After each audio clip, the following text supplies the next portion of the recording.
G'day and welcome to the video. It's time for hardcore run number 5.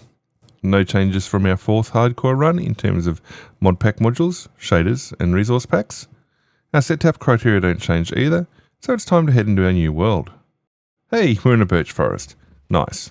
I can't quite see the sun, but the shadow direction should be enough to help me with my bearings.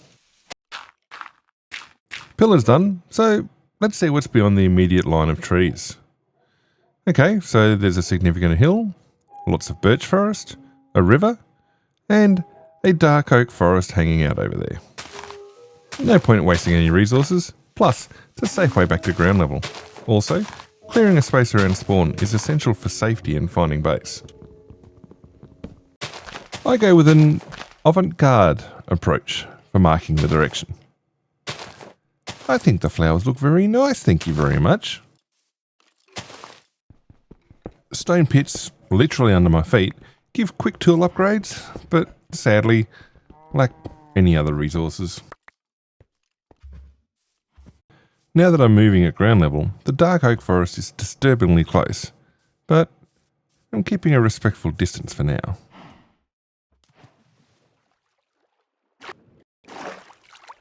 There might have been closer regular oaks to spawn, like the two I've just passed. But this is probably one of the safest for me to actually harvest, like the two I've just passed. I've gathered the oak, a complete giant red mushroom, and I've had a swing at a few dark oak leaves with no luck. That's enough dark oak forest for now. Wary of going too deep into the dark oak forest while I have no protection, or weapons really, I trek along the boundary with the birch forest. And am soon rewarded with some sheep while I try to navigate around a large ravine. Oh, that's not a birch. Now that's a tall mushroom. Fire? I know the fire spread rate has been turned down from the old days when a single flame would wipe out forests. But I still don't think the amount of fire a lava pool generates is going to be healthy to such a densely packed forest.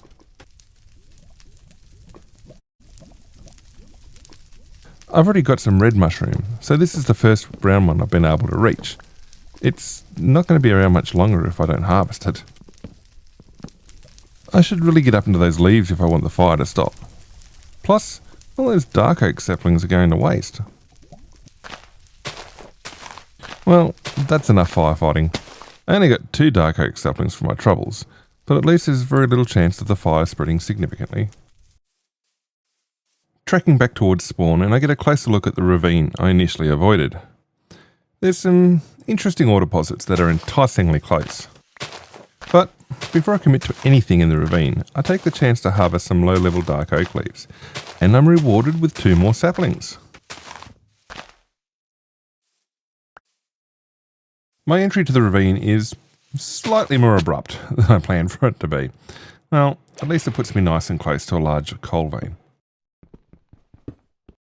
With the coal mined and torch in hand, I wisely call it a night rather than risk random mobs dropping on me as I explore the ravine. Spend the morning exploring the ravine, picking away at the surface ores. I leave with some iron, plenty of cobble, and reasonable coal supplies. All that and the knowledge where there's likely some large ore reserves. Back at ground level, and I'm faced with the problem of navigating in dense forests. I know I came across the river where the dark oak forest begins. Okay, I can see that landmark, but the spawn pillar's nowhere to be seen. Well, if I start walking diagonally towards the dark oak forest, I should see this pillar at some point. Wow, I really didn't clean that spawn point area very well. Well, I'm back now. Time to set up my workstations and work on making an actual clearing. There's something of a clearing now, and despite the darkness, I'm going to start building some form of hut. It's not the final base, but it's enough for now. It doesn't take long before a hut of birch planks has finished walls. A quick trip into the forest for oak gives me a door and fence windows. Of course, it's not complete without a name, and now I have first hut.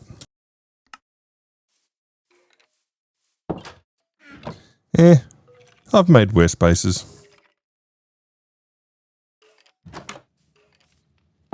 While exploring some nearby stone pits, one expands into a cave. With a cow. I don't have any leads. If you'd kindly look away, I'll get this cow out of here. And done. Would you believe it was so thankful it gave me some steak? The more important reason I was in the cave was to start mining my building resources. I put a temporary roof on the hut and get busy clearing space for the main build, working out floor levels, gathering resources. Busy work. I see a flowering azalea for the first time. That's a good sign for cave systems beneath me and a definite lush cave. And it's not even that far from spawn. That's going to be handy for when I eventually get to mining. The main build commences with a floor. It's going to look a little funny at first, underlaying the first hut, but it's where it all starts. I've already forgotten that this side is where my stairs are going, so I need to fix that. Hey, was that a flash of cobblestone I just saw? Other than these stairs, I haven't placed any blocks down here. That's definite cobblestone, which can only mean one thing. Poor short-term memory. Okay, two things. It's more likely to be a spawner. Yeah, it's a skeleton spawner. Right under base. Barely 4 blocks down. I close off the spawner and focus on the foundations. It's not a large floor plan directly on the ground. It makes up for it in multiple levels. My internal staircases are 2 blocks wide, so I'm going to be poking into the spawn chamber as I correct that first set of descending stairs. And it's 4 stairs between each level, so now I'm really asking for trouble from the spawner. Here's a rare moment of sane contemplation while I consider how dangerous my planned course of action really is. And here's me carrying on anyway. Yeah, this plan isn't working. I got 1 torch on the spawner and my shield is still completely safe in my inventory. But that's about it. Has it really taken this long for me to actually take down a hostile mob? Also, I don't think I appreciate the skeletons launching themselves off the top of their spawner at me. Again, have I stopped to consider the stupidity of taking on an entire room of skeletons with no armor or shield? No? I'll be fine. No, I didn't fall in. I meant to come down and disable that annoying spawner. The chest gives a cat record, a name tag, and a Fortune 2 book. And now I can focus on gentrifying this little dungeon. Despite all the work, the outside of the build hasn't changed much as yet. But we have completed the first basement level central area. Storage heads off to the south, under the hall, and farms are off to the north. And the central area is basically all workshop. Downstairs again is the entrance to the mines, with 4 main mine shafts, yet to be installed. I mark the direction of the known lush cave, and the now disabled skeleton spawner remains where it is while I work out what to do with it. My farm and storage level is nowhere near complete, but I need to get my food supplies started, so the first crops go in. With the last couple of floor slabs going into place, my storage vault is complete and ready for all the chests. And the first of the farm fields is completed, which means food supplies are secured no matter what. Although I don't have the stone reserves to build my tower just yet, I'm going to use fences to keep mobs at bay while demolition and construction work goes ahead. With first hut demolished and secure fencing keeping the work area secure, I set about placing the stonework that I do have. I start the first of the mine tunnels and soon hit water. That's not what I need. While exploring for more diorite that's not in my mine, I take the chance to cross the mountain that was near spawn.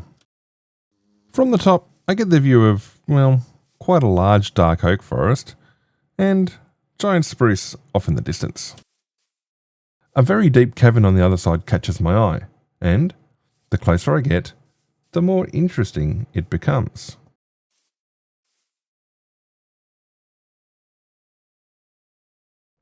After carefully making my way down, I see that it quickly opens into a lush cave system.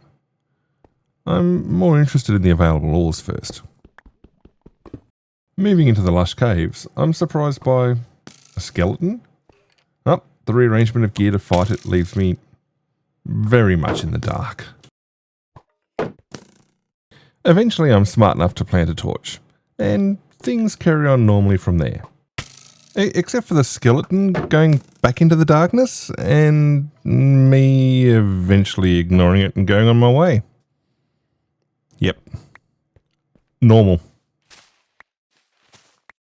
I descend through the lush cave levels, gathering goodies as I do, and the cave system continues deeper. Much deeper. I've pushed my luck about as far as it can go, so it's back out to the surface and back to base. Oh. It's a dark and rainy night. About that luck. I've missed the base and have hit the river. But as I turn around and start back into the forest, it's my base. Like there was any doubt I'd find it. Priority 1 is to get rid of this rainy night. Oh, it's not night. Just a really rainy day. I'm not sure I'm a fan of this shader pack right now. Work continues on the base and my storage room is soon complete, with labelled storage. The rest of the base? Not so complete.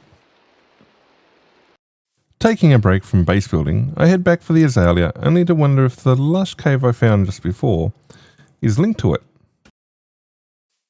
I ponder this as I head for the giant spruce stands I'd seen from the top of the mountain. Huh, more azalea. And stop off in the cave again on the way back.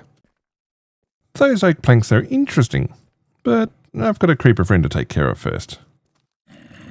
He's now joined by a zombie friend.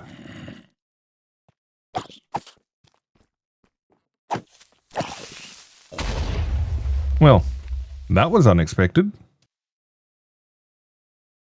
I come down to take a closer look at those oak planks and discover a deep slate mine shaft. What a cool cave this is turning out to be. I'm not that far into the first look at the mine shaft and... Is that diamonds? Yes, it is! My first for this world. I'm not sure it warranted such an exuberant happy dance though. I set up a forward base in the mine shaft, craft an iron pick, and come back to get 8 diamonds. Again, not sure it warrants such a happy dance. Pushing on into the mine shaft, I see that it intersects a lush cave. I have more diamonds I can reach, and the lush cave is also a slime chunk. I'm so impressed by the quality of this mine shaft that I give my little forward operating base a proper door. The mine shaft keeps on giving with more diamonds, treasures, and now I have my first axolotl friend. The terrible rainy weather can't dampen my mood as I finally head back to base with all sorts of unexpected treasures. And all I was originally after was spruce saplings. Back at base, I give my new little friend a nice and comfy place to hang out. With deep slate walls going in at base, it's no longer fair to call it a first hut. There, much better. Because I need so much deep slate to complete my build, I split my time between base and the mineshaft level of the big cave.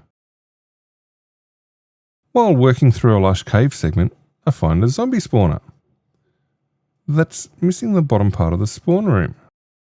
Unfortunately, I wasn't counting on a treasure run this time, so I don't have the inventory space for even the name tag that's in the treasure chest.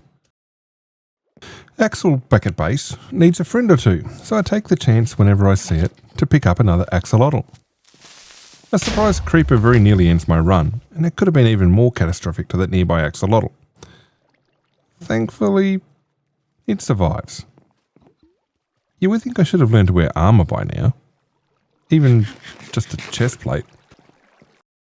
With this skeleton spawner that's now safe, that's 3 unique spawners in this mineshaft complex. A cave spider spawner, a zombie spawner, and now a skeleton. That's a lot of pain from a single zombie that got the jump on me. Nope, still not wearing any armour. This time the walk back to base is nice and sunny, which gives me a bit of time to consider how funny the base looks without an outer wall. Fortune 2 on a diamond pick. It needs a proper name. Perfect.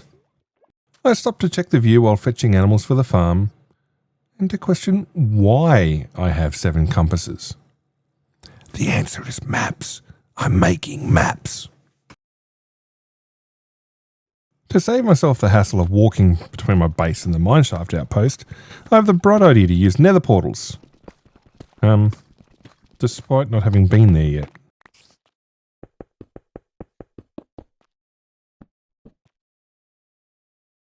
I haven't finished building my base. The nether portals aren't lit. But it's the perfect time to start exploring for my maps. Well, it's been nothing but murky rain so far, but I think I've seen the wobbly outline of a birch forest. And now, the wobbly outline of giant spruce. Okay, so the rain has stopped. Now it's the snowy outline of spruce. Hooray! Daylight and a wonderful vista of frozen plains, frozen rivers, and ice spikes. Oh. Okay, that's pretty cool. A lush cave reaching the surface like that. Well, the outer edge of the map is done, with nothing really significant. No villages, no structures. I did get a puppy though, and now it's my friend. I give up on the mapping for now, returning instead to base building, mining, and axolotl relocation services. With the final block going into place, the above ground part of the base is complete. A multi-storey tower connected to a light-filled hall all over the top of a busy underground. Sometimes it's nice to stop and appreciate what hard effort has created. And, with the shaders working overtime, our tower in the woods with stained glass windows is the place of peace. Relative peace. I still have terrible mobs to fight, but you get the picture. From a distance, it looks like it perfectly fits in this biome. I finish up filling in the first of my maps, with nothing more than a ruined portal and some interesting caves to add to the picture. Otherwise, no structures. No villages. Home at last after the mapping expedition. I even brought a puppy friend with me. But the effect of the build just materialising out of the woods is pure magic. I finally started to learn, and am now wearing a full set of unenchanted iron gear. It's a lot better than what I'm usually used to. I spent some time reconfiguring Axel's house, and then start on my main nether portal placement. Which is a little messy, since I'm repurposing my moss mine to put it in. I decorate the portal room, adding hidden access to the moss mine, and give it an overall moody feel, which I've offset by adding flowering azalea to Axel's house.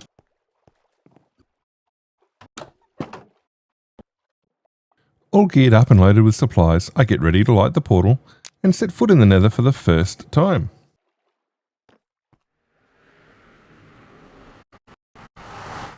I arrive in a fairly safe, if boring, location and immediately set about establishing my nether side supply dump and workshop. The portal is safe even if the cobble cube isn't complete, but I want to have a quick look in the immediate area, get a feel for what's around. Well, the nether wastes are certainly as they're described on the tin. Returning to the portal cube after finding little more than a small crimson forest, I start looking in the other direction. Due to the height above ground level, I use my bridging tunnelling approach to nether exploration. Very unsafe. Until I enclose it, and it isn't. Depending on the level you portal in at, these tunnels can get very long very quickly. And, other than exciting pockets of lava, you don't see much. I've been applying the concept that there should be structures on a mainly east-west axis, and you should be seeing something every 300 to 500 blocks. I'm well past that point, and have been tunnelling out of sheer stubbornness. I drop down to the lava level in a big chamber, and get the achievement for visiting all nether biomes.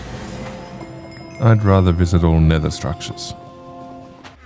Proving that I still have a lot to learn about learning my lessons, I return to the portal cube, pick a new direction, and start tunnelling. I haven't run out of work. I've run out of tools. And no, I'm not going to use my good iron or diamond picks for netherrack tunnelling. I've got no sticks to make tools. Back to the overworld it is then. I make use of the goodies I brought back and give the portal room an overhaul. Not that it needed it.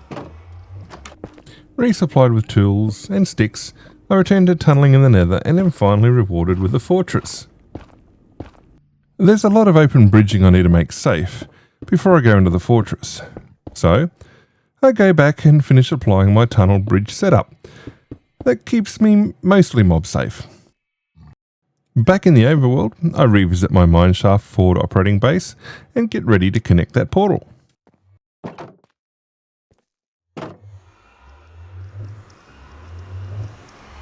I step through and, to my great surprise, I've connected to my main portal. I always suspected that the lush cave and mineshaft complex extended under my base. Maybe it would have been better off digging straight up and putting a ladder in.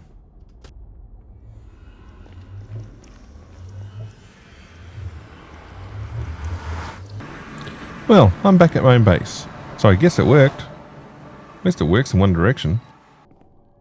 I return to the nether and attempt to connect an offset portal, including breaking and relighting the mineshaft portal. All to no luck. I mean, it looks like it works. The portal connections going from mineshaft to nether to base seem to be good. It's just when I try to go base to nether to mineshaft, it's not. I bravely give up and return to working on my bridges and tunnels, starting to introduce the rail system I'll use to make getting to the fortress easier. Taking a break from the nether and mines for a bit, I turn my attention to a little bit of outdoor work around the base. A glimpse of what appears to be a llama catches my attention, and I go and check it out. It's not just a llama, it's two of them, and their wandering trader. I take care of the creeper coming around the corner to threaten us all.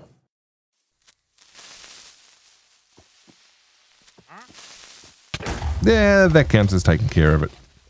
It looks like the trader survived. It's time to negotiate. Yeah, those trades aren't really worth it. Have you maybe heard of my counter offer before? Wait, what's that? Oh, it's my death. Well, according to our rules, that's it for this world. We're still catching up to the survival world, so the next one is another hardcore world. We'll see you then.